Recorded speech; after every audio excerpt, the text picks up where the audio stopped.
৭৬তম সংবিধান বিষয়ে আলোচনা করা হলো মাথাভাঙ্গা পঞ্চালন স্মৃতি ভবনে। পঞ্চলাম স্মৃতি ভবনে ৭৬তম সংবিধান বিষয়ে আলোচনা করা হয়। এখানে উপস্থিত ছিলেন মাথাভাঙ্গা হাই স্কুলের বিজ্ঞান বিভাগের শিক্ষক তন্ময় চক্রবর্তী, তাপস বর্মন, জমা বর্মন আরও অনেকেই। এই বিষয়ে জবা বর্মন কি জানালো সেই বক্তব্য।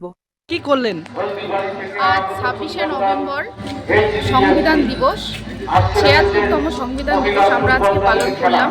সারা পশ্চিমবঙ্গ সংবিধান দিবস উদযাপন কমিটির পক্ষ থেকে আমরা সকালে একটি পথসভার মাধ্যমে আমাদের অনুষ্ঠান সূচনা করেছি।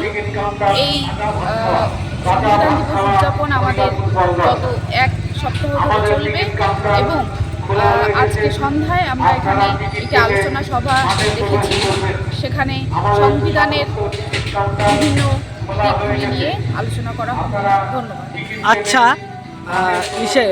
কারা করছে এটা? সারা পশ্চিমবঙ্গ সংবিধান দিবস উদযাপন কমিটির পক্ষ থেকে এটি করা হচ্ছে। আপনি কি দায়িত্বে রয়েছেন? আমি এখানে সাধারণ সদস্য হিসাবেই। কি নাম আপনার? আমার নাম জবা বর্মন। এই জায়গার নাম কি?